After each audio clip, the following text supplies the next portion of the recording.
Good morning, everybody. Today we are going to discuss regarding the management of neonatal jaundice. So our objectives would be mainly to review regarding the bilirubin metabolism, to look at the etiology, pathophysiology of jaundice in neonates, its diagnosis and treatment. So what is neonatal hyperbilirubinemia? It is the yellowish discoloration of the skin, sclera and mucous membrane. And to define it, that is a subjective way that we define the NNJ. And if we have to tell it objectively, it is defined as a total serum or the plasma bilirubin more than 95th centile on the R-specific Bhutanese normogram. Almost all the neonates usually have the total bilirubin more than 1 milligram per deciliter and appear jaundiced clinically if it is like when it is more than 5 to 7 milligram per deciliter.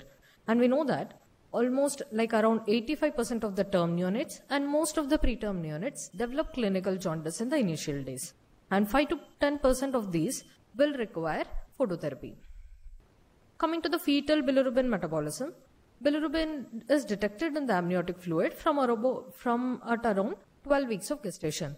And we know that in utero, all the metabolisms usually is carried out by that of the placenta. And similarly, this bilirubin is being metabolized and is being excreted by that of the placenta.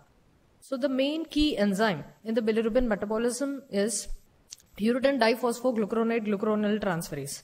So this enzyme, how is the level of this activity of this enzyme? If we see that usually in the term like around 30 to 40 weeks, it is hardly around 1% of its activity is being present. And it is said to reach the adult levels about 6 to 14 weeks after delivery. So going through quickly regarding the bilirubin metabolism, we know that heme is being produced. Majority of the component is from the hemolysis of the RBCs. And then we get the heme also from, it has also been produced from to minor extent, about 10 to 20% from the heme containing proteins, that is like that of catalase, peroxidase, cytochromes and that of the myoglobin.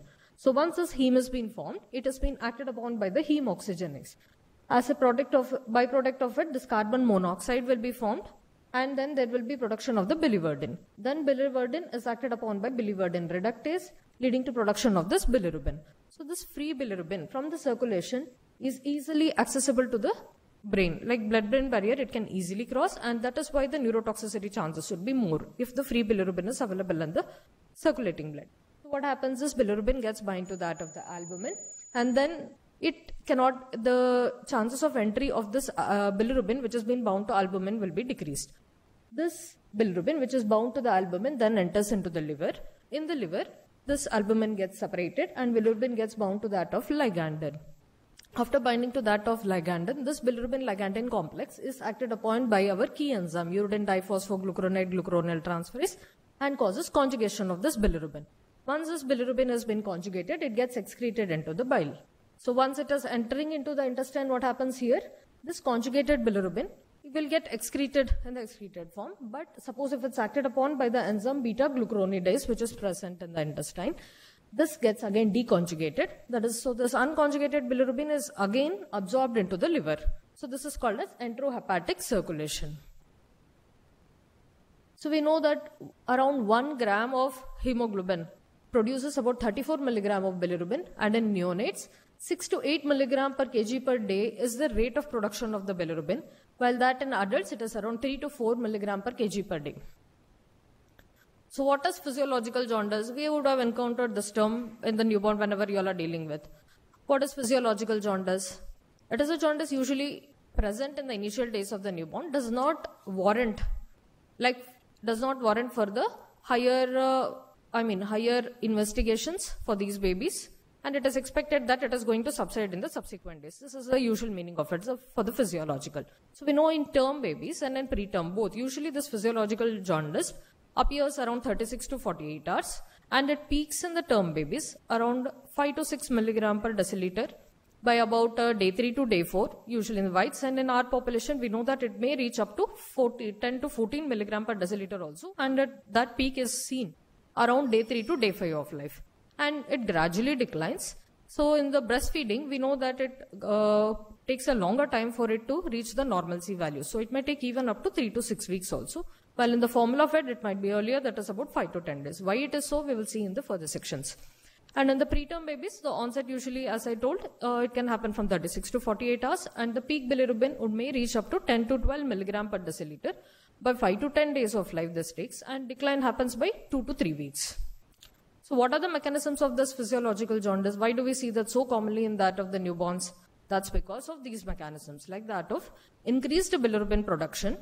That is because they have increased RBC volume in the newborns, we can see that, and there will be decreased RBC lifespan, as a result of which there will be increased turnover of cells, and there will be defective uptake. Decreased ligandin and binding, we have seen in the bilirubin metabolism, the steps of bilirubin metabolism where ligandin also plays an important role. So in the newborns, there will be defective uptake because of this decreased ligandin also, and decreased clearance. And also we saw that at the birth, the activity of this key enzyme is hardly about 1%. So as a result of this, still there will be physiological jaundice. And there will be increased enterohepatic circulation in few of the conditions, like in the early newborn also, because of the high level of this beta-glucuronidase. And if the babies are in NPO status, where there is decreased absorption, so there will be increased deconjugation of the bilirubin, and then again reabsorption of the bilirubin, leading to increased enterohepatic circulation. So next, moving on to pathological jaundice. What is pathological jaundice? It is which is not physiological. So when do we define that? Any jaundice which we are seeing on day 1 of life, and jaundice which is excessive for the infant's age, warranting the phototherapy for the baby, and rapidly rising of the TSB, and jaundice which is seen persisting for a longer time, beyond the physiological range, so beyond 3 weeks of life. And any severe jaundice, like when we see if it is like visible jaundice clinically on the yellow palms and sole, is also pathological jaundice at any point of time. And if there are any signs of acute bilirubin encephalopathy. So all these will be labeled as pathological jaundice. So if we see this jaundice predominantly is by indirect hyperbilirubinemia. So if you see what are the causes for it in the based on the mechanisms, most common if we see this will be the hemolytic disorders. Either it can be because of isoimmune, which is our most common chunk which we will be encountering in the newborn based on the population. Either it is Rh negative, ABO incompatibility or minor blood group, or other defects like that of hereditary spherocytosis or membrane defects, RBC membrane defects could be there. Or it could be because of the enzyme deficiencies, where in our population in the North India, G6PD becoming one of the commonest cause also. And other hemoglobinopathies also could be there. And decreased bilirubin clearance because of either prematurity or central causes like that of hypothyroidism or hypopituitarism, and decreased activity of the key enzyme which we spoke about, and also other syndromes like Crigler-Najjar syndrome, Gilbert syndrome, and about the breast milk jaundice. And increased enterohepatic circulation in the conditions where it is getting obstructed, like in the form of intestinal obstruction, meconium plugging, cystic fibrosis, breastfeeding jaundice. All these conditions will have increased enterohepatic circulation and thus leading to indirect hyperbilirubinemia. And if we see the causes in days of onset of the jaundice, like suppose you encounter a baby on day 1 or day 2, then based on that you can also know which are the most common which is coming on day 1, day 2. Based on that also we can classify to some extent. So we can see though it's not a watertight compartment to see for the causes, they can overlap also. But if you see a jaundice on day 1 of life, which is pathological also, which we spoke about, so most common you have to keep in mind, we have to rule out the Rh incompatibility. ABO incompatibility also can present on day 1 of life, and G6PD deficiency, and some of the bacterial or intrauterine infections, and other enzyme defect disorders like that of Crigler-Najjar. If it is presenting like day 2, day 3 of life, then either it can be the physiological jaundice which we have seen, or it can be because of the sapphire hematoma or concealed hemorrhages, and even blood group incompatibility, neonatal sepsis, polycythemia. Beyond day 3, like beyond 72 hours also, if you're seeing a jaundice, either it can be again physiological jaundice also, then it can be sepsis, sapphire hematoma, hepatitis, and then biliary atresia, and other metabolic causes also needs to be kept in mind. So now let us see how do we assess the jaundice? What are the methods of assessing and diagnosing the jaundice? This neonatal jaundice is like history and examination is very important. So mostly when you are encountering the babies like in the postnatal ward and all, you visit only one time in a day and all. So most important for us is you ask the history regarding the feeding. First important thing is that, because we know decreased feeding again increases the risk for that of the jaundice. Ask about the feeding, and also you ask about the Rh status. The blood group of the mother should definitely be known. You have to know whether it is Rh incompatible cases there or no, or it is again a setting for ABO incompatibility is there. So blood group of the mother needs to be known. And then you can also ask the previous sibling jaundice. that also gives us a clue that this baby again might be prone for the jaundice. So these things should not be missed in the history. And then examination, we'll see how the clinical assessment. We have seen that clinical assessment also we do, but that is not the reliable method to diagnose the jaundice, but it is like a negative predictive value.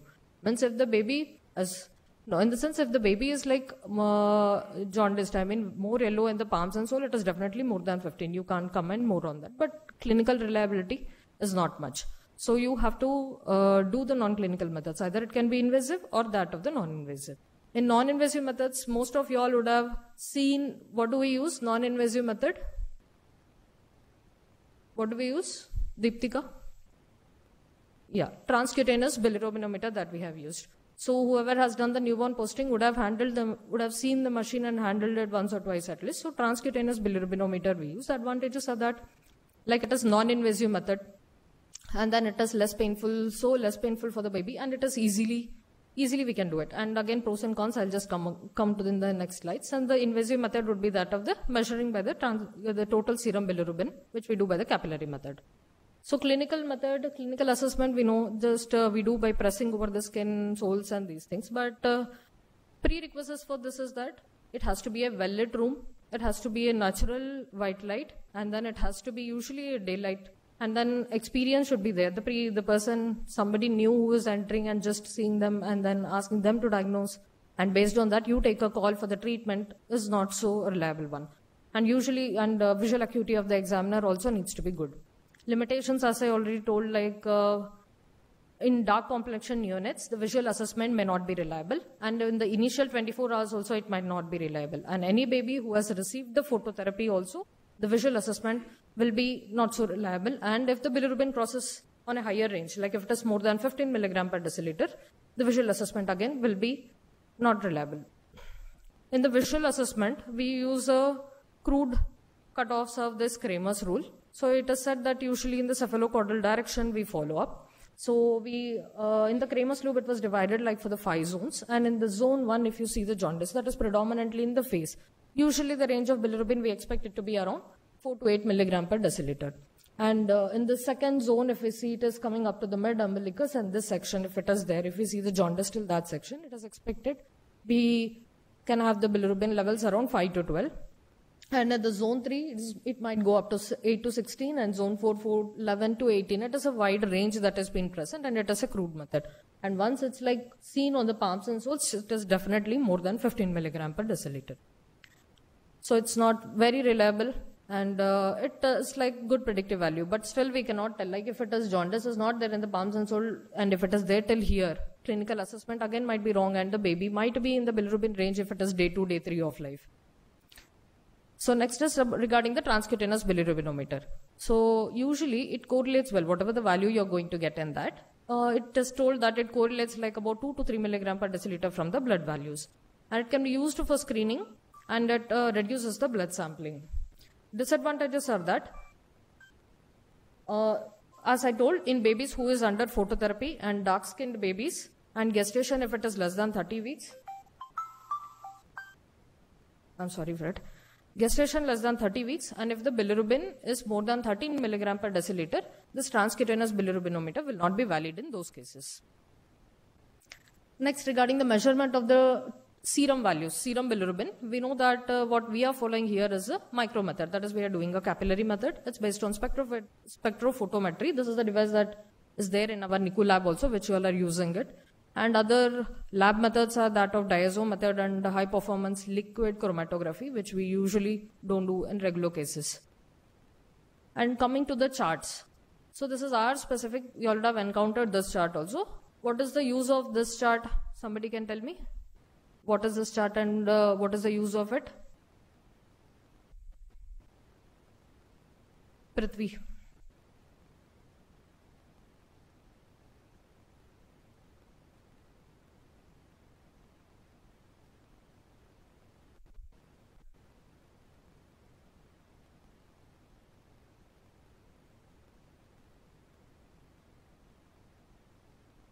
Okay, good. So this is like you have to, at the pre-discharge, you're going to assign them the categories so as to tell when the follow-up is needed for these BPs.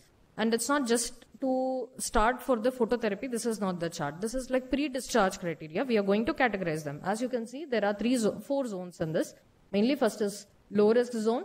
This is the intermediate and high risk zone. Again, in the intermediate zone, they have divided into low intermediate and the high intermediate risk. So this is based both on the TSB and TCB also. Predominantly for the TCBs, this is the chart that is being used, which you do prior to discharge all the well newborns. When you chuck it, you plot on this and categorize them. And then we see when we have to call them again for repeat bilirubin. Call them here or like in the outside when they have to follow. Suppose it's in the low risk zone. Then again, based on the day of discharge, you categorize them when they have to get the repeat one. Usually you can follow up after, like it can be done after 72 hours. If it is in the low intermediate risk, then again it has to be repeated within 48 hours. If it is in the high intermediate and high risk zone, it's preferably that we don't discharge these babies because they need more close follow-up and we have to confirm from that of the serum bilirubin values, plotting on the AP charts. And what are the investigations that would warrant what you would like to do in a case if you encounter a case with that of neonatal jaundice? As I already told, first thing for us, important for us is to see for the blood type, check for the mother's blood group and see for the ICT. If it is an Rh negative, see for the Coombs test, ICT, and then baby's DCT needs to be done. And then babies, next other things that you have to rule out are the most common causes. Do a CBC with peripheral smear to see for the evidence of hemolysis. Either we see for the RBC membrane disorders and also for G6PD deficiency, all the hemolytic disorders. To see for that, we see for the peripheral smear. And then you also have to see for the conjugated fraction. So send the LFT to see for the direct component of it. And we also see for the reticulocyte count and G6PD levels.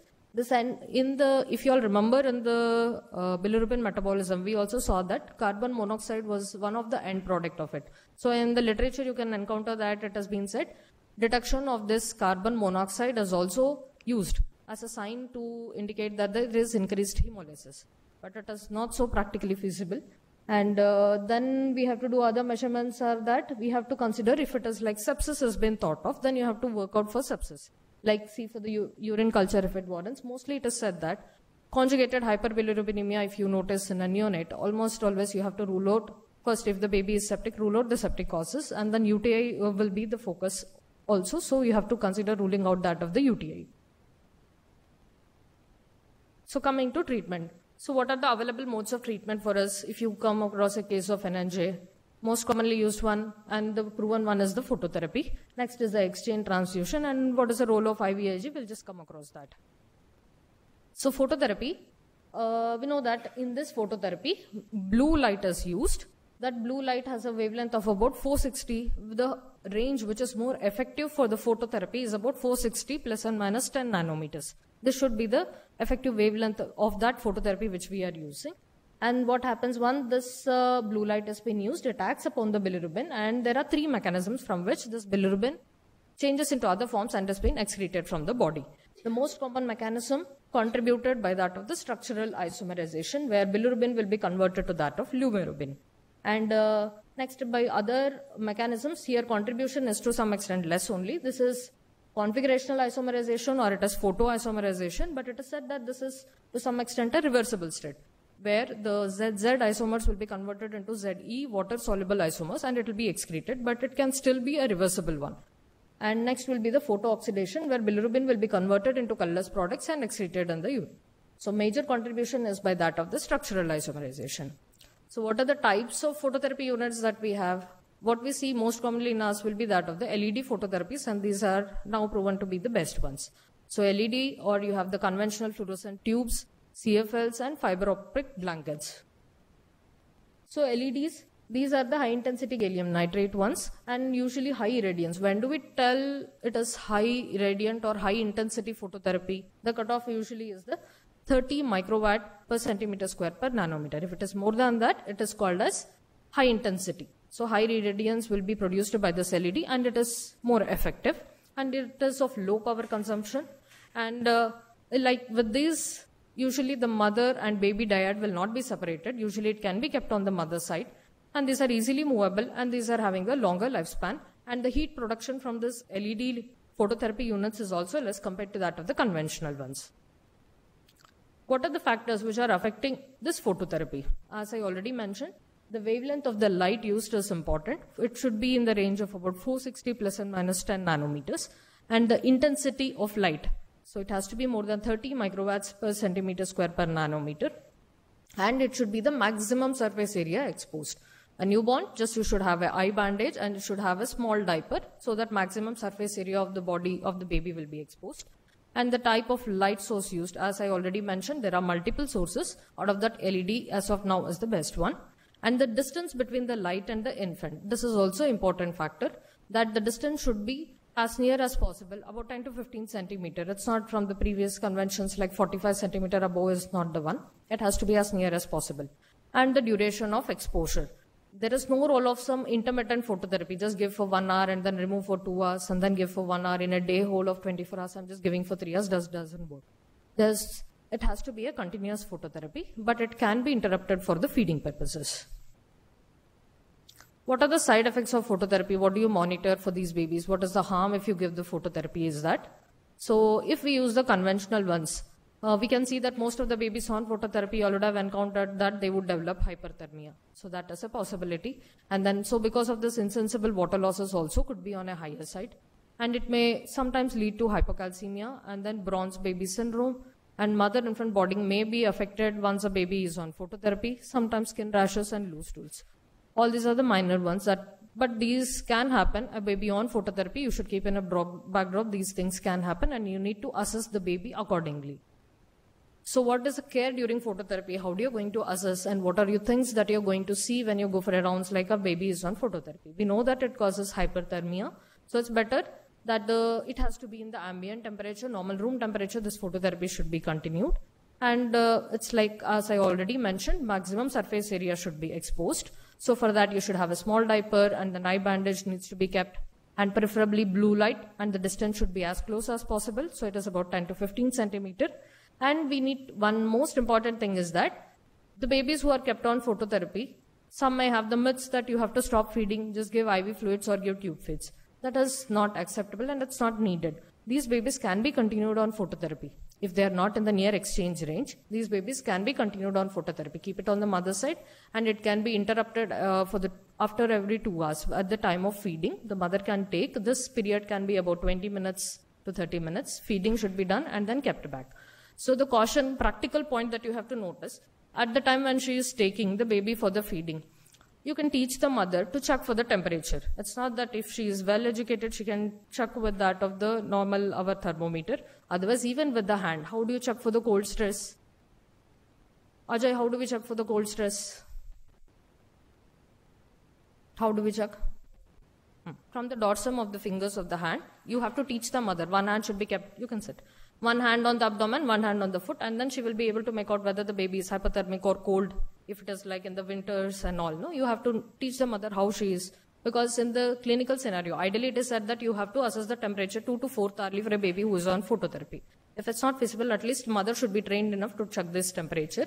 And at the time of feeding, then she can wrap the baby, feed, and then again she has to keep back the baby on the phototherapy.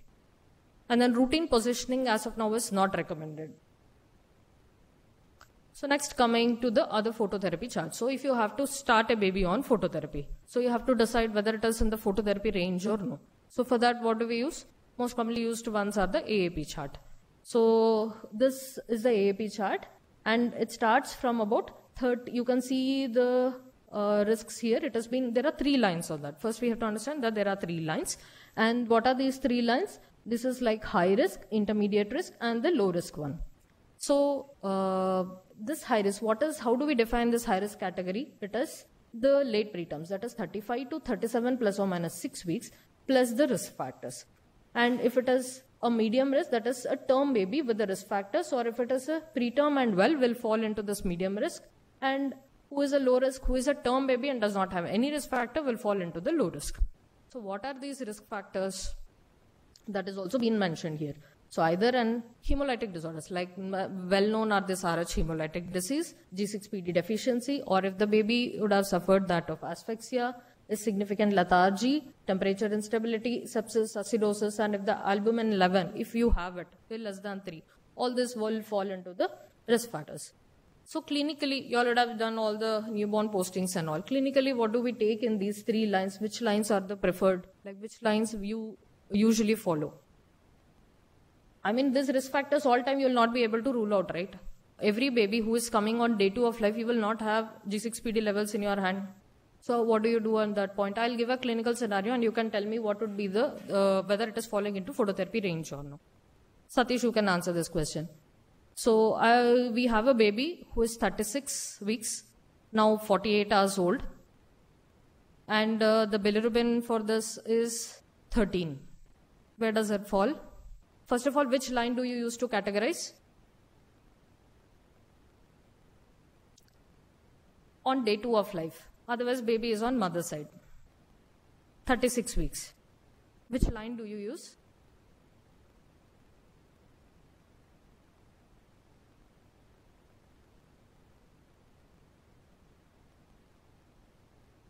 Middle one you want to use.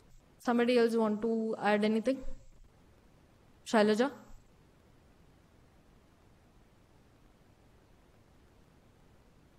Preterm, because why it is high risk, can you tell me?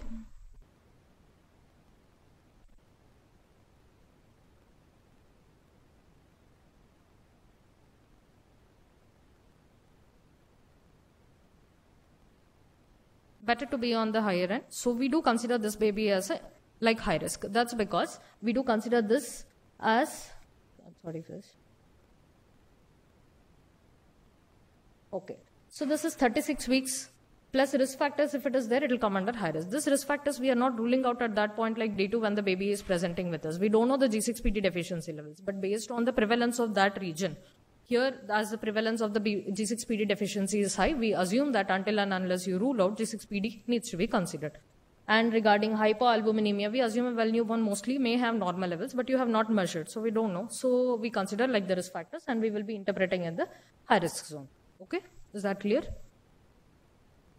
So, okay, once it falls into that, these are age-specific cutoffs would be there in this. So, based on the birth, and then you see the age-specific, what is the age? Suppose if the baby is now around 70 hours, around some 60 hours or something, if this midline, if it falls, you have to take here. Otherwise, whatever is the completed duration, that needs to be considered. Some 55 hours is there. Then you have to assume and see for the 48 hours the value. These are the practical points when you are assessing it. These are the cutoffs that you use for phototherapy. This is other thing is that this is for the infants who is more than 35 weeks of gestation. So what do we have for the preterm babies who is less than 35 weeks of gestation? What do we have? Annie?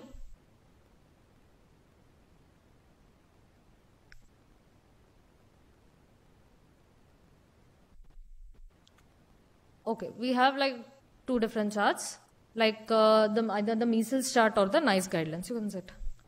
So what we are seeing, this chart you would have encountered in our newborn unit, most commonly followed. This is like for the preterm babies less than 28 to that of the till 34 weeks. This is a simple chart that has been there. So you see it, and based on the age, postnatal age will be considered in this, and then you see the phototherapy range that has been present. You can notice that these are the lower cutoffs that has been present. So these babies will be requiring more of phototherapy. And in the NICE guidelines, this is the chart like individually we have for each of the gestation, and here we have for each our specific nomograms also. And regarding the monitoring, some baby is on phototherapy. How frequently then do we have to monitor? When do we have to repeat the next value of the bilirubin for these?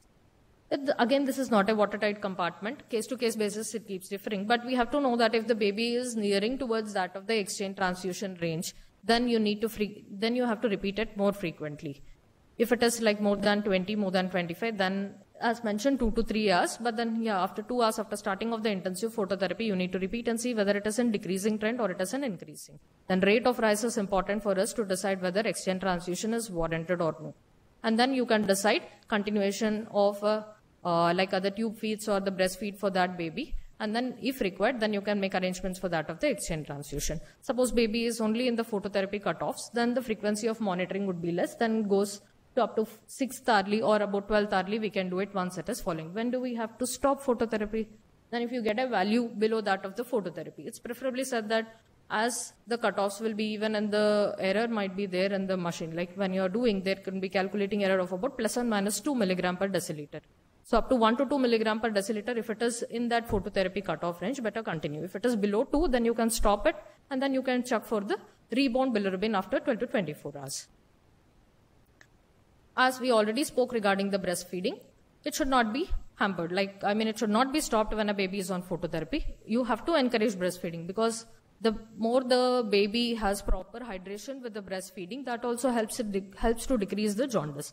So it should be encouraged. You have to remove the light, you have to remove from the photolights, and then remove the eye bandage, so that eye bonding, I mean mother-infant bonding is also being established at that point of time. She feeds it after every 2 to 3 feeds. That span would be about 20 to 30 minutes. That counseling needs to be done for the mother, and then keep it back on phototherapy. But if the rate of rise is on a higher end, as I told, if the baby is nearing to that of exchange transfusion, at that time we have to minimize the continuation of phototherapy. At that time we can opt for other modes of feeding.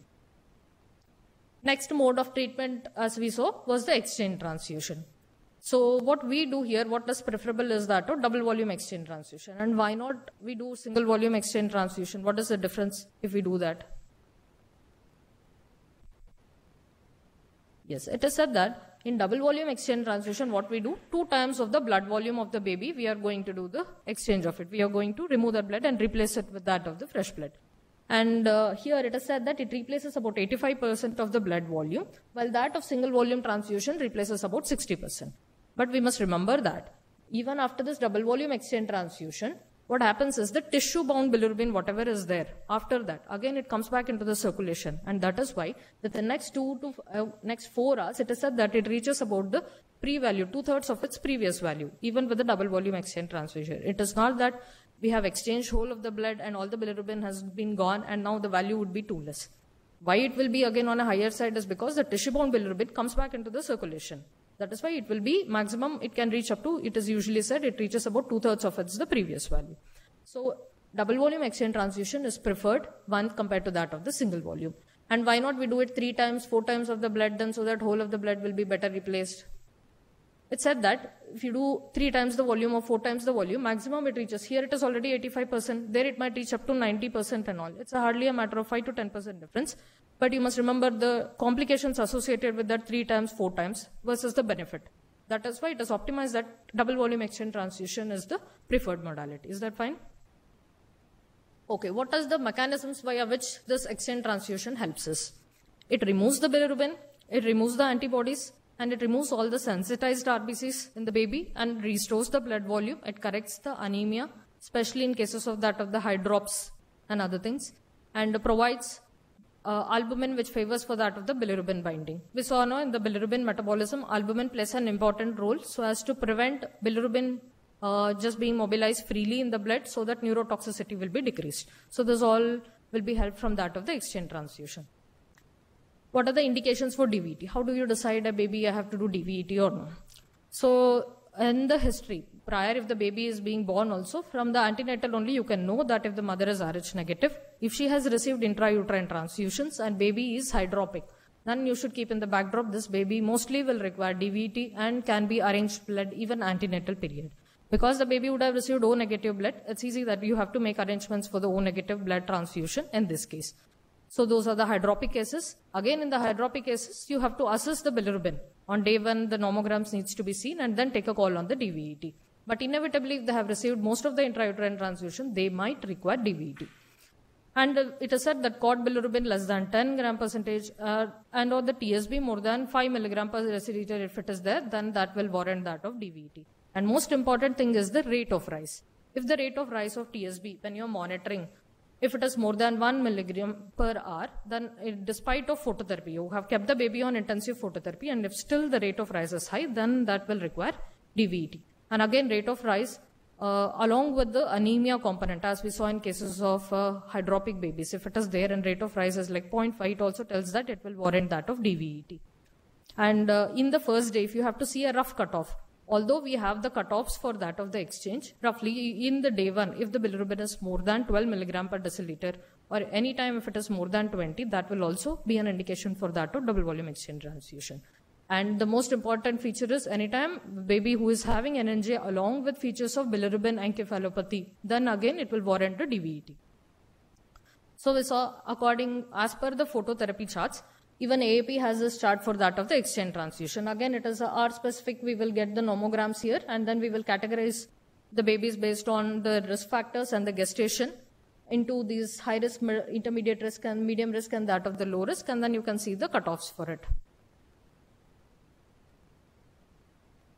And briefly regarding the procedure, we know that the ideal blood product that has been used, it will have a hematocrit of about 50 to 60. It is preferably that if we get an irradiated blood, and it will be of negative blood group, means it is Rh negative. If a baby has received intrauterine transfusion, mostly it will be that of the O negative, or if not, then you can, if a baby has not received, then again you can use that of the baby's blood group with the Rh negative status in the Rh incompatible setting. So this appropriate blood group has to be chosen, and then preferably that irradiated, or it again leuko reduction if it is there, then you can opt for it, CMV negative, and preferably it has to be as fresh as possible. How much fresh? Preferably it is said within the 5 days. Prior to that, if it's been collected, that is the ideal blood product that has been used for that of the DVET. And most of you all would have witnessed a DVET or would have done the DVET. So what are the ways that are available to do that with the DVET? We should have one push in and then push out. For that we do it techniques, if you assume. So either we use an umbilical vein if it is a fresh baby, both push in and push out we can do from that. Or what we can do is we can have an umbilical vein. If you're not able to, umbilical vein you can put, and then peripheral arterial line you can put. So from the umbilical vein you can infuse, and then from the peripheral arterial you can take out the blood. Either that is also a possibility. And another thing is the peripheral vein and the umbilical vein also you can do it as an option. Another thing is peripheral vein and the umbilical artery also can be used. Another thing is peripheral vein and the peripheral artery. These are all the probable access modes that you can try based on the setting of the baby. Means even if baby is fresh, you will be accessible to the umbilical veins.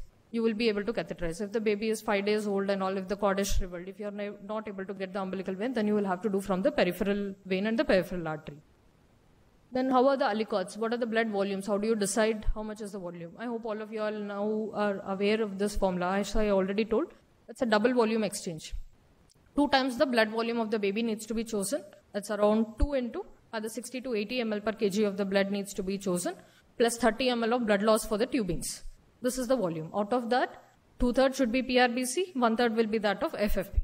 Okay, so this will be our constitution of the blood. We know what are the blood products, we have secured the access. Now, how do you decide how much aliquot needs to be taken? I mean, some volume of some 120 ml something is there for the baby which you have to do DVET.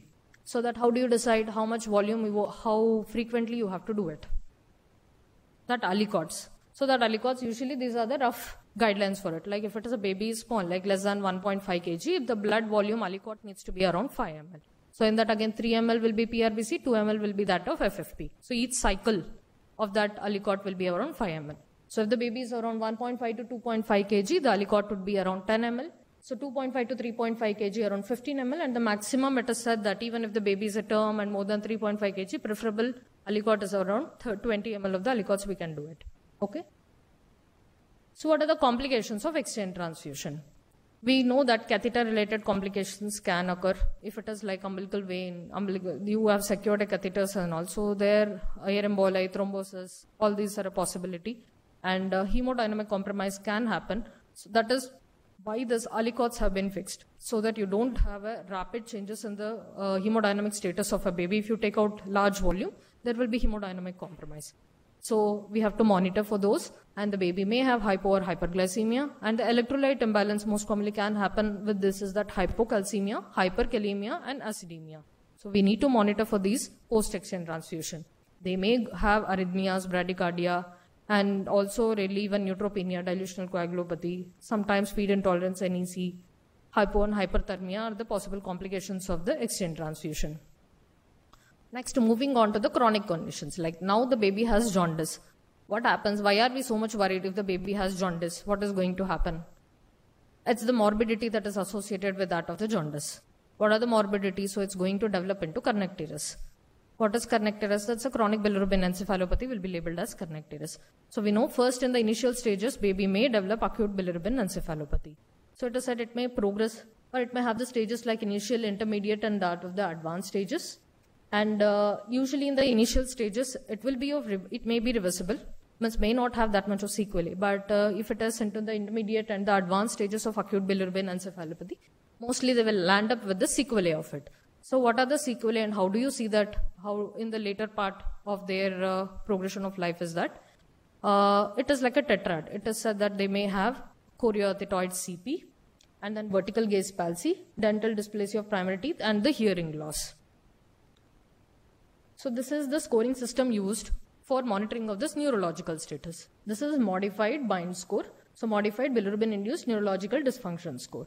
So in the BIND score, we had 3 components. That is mental state, muscle tone, and the cry pattern. Based on this, it was none, mild, moderate, and severe. And these are the scoring systems that has been there. So if it is 1 to 3, it will be mild. Usually, it can be reversed with that of the DVT. The chances of having sequelae would be less. So if it's moderate, 4 to 6, and then 7 to 9 will be that of the severe cases. So new thing was that the modified component. In the modified, what is the new component that has been added? That is the altered gaze. So if it is a normal, so it falls into category of 0. If anything is present like that of sun-setting paralysis of upward gaze, then it will be severe. So here in the M-BIND score, more than or equal to 3. That's what if this component is there, it is like highly suggestive that they may develop that of the sequelae also. So this is the MRI imaging.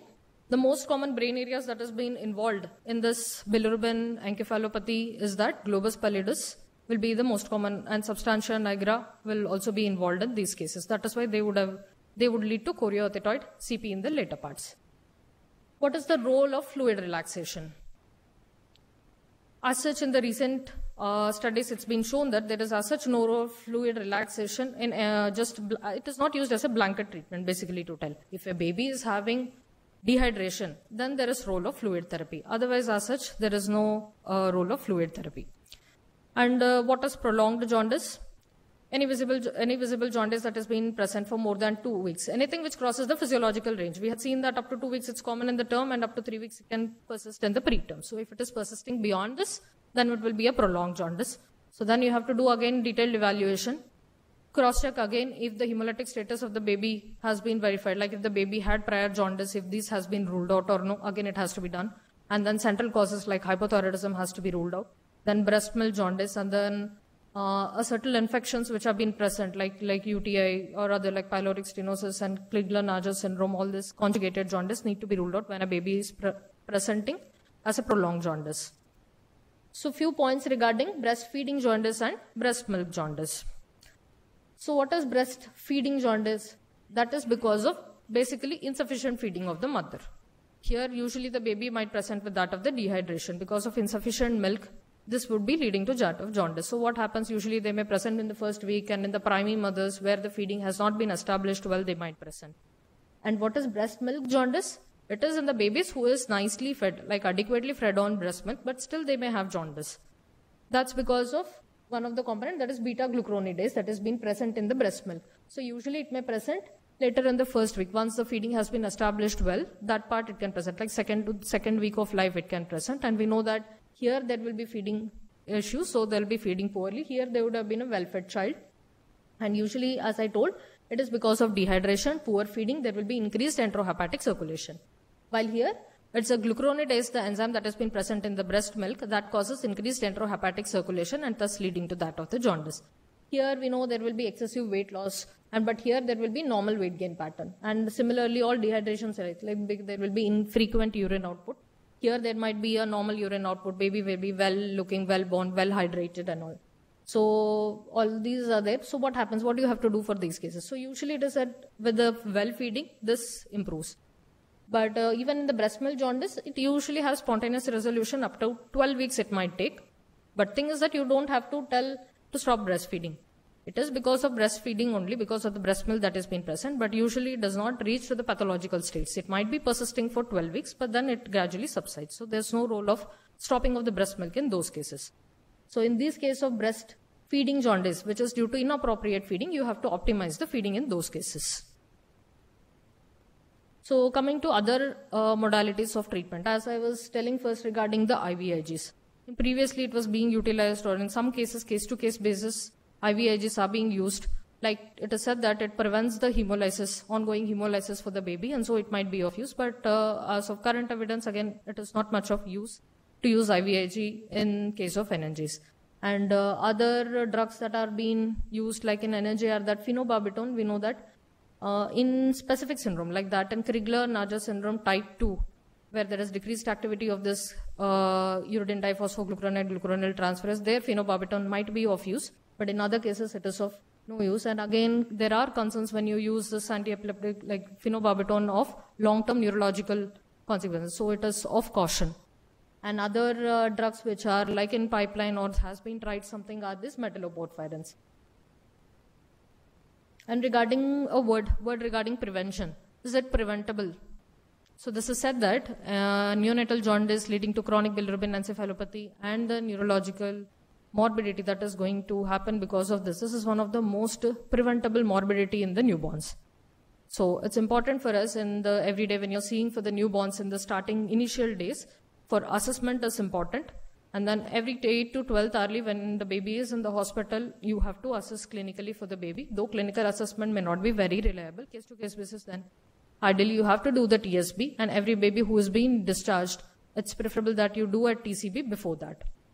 And then blood testing, it's needed that you have to know the mother's blood group. Without knowing the mother's blood group, at least for the inborn babies, it's not preferable that you discharge. Know that the risk categorization also becomes easy, and then you can prognosticate. And in cases of Rh negative pregnancy, infant's cord blood, like at the time of birth, you have to send the baby's blood group and that of the DCT. And breastfeeding, that's the most important thing that can be counseled in the postnatal wards, that breastfeeding should be encouraged even if the baby is on phototherapy and even if the baby is not on phototherapy. It helps as a preventive measure also. If adequate feeding is there, then most common cause which you are going to encounter in the postnatal is because of dehydration and the jaundice, that can be preventable.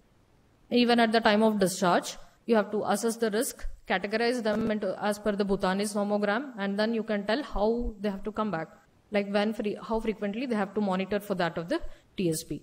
So close follow-up is necessary based on case to case. Then you will tell when follow-up is needed. Usually it is said that if you discharge within 24 hours, and if they are into the low risk, then you tell them again reassessment is needed like within like 72 hours of life. If the baby is discharged on day 2, day 3 of life, means you have observed for that period, there also just like around day 3 to day 4, you have to ask one visit is needed for them. And if it is discharged at least 72 hours, if you have reasonably observed the baby and if the baby has not developed jaundice, and at the time of discharge, if it is in low risk, then they are on a lower risk. So it is 3 to 5 days where they can follow up for one visit. So on the end, like take home message would be that, as already told, is one of the most common newborn morbidity, and pre-discharge evaluation is the most important step to prevent NNJ, and we have to use the appropriate charts, and phototherapy is the most effective modality, and if cutoffs and condition warrants, exchange transfusion should be done and should not be delayed, and breastfeeding should always be encouraged among mothers, even who is on phototherapy.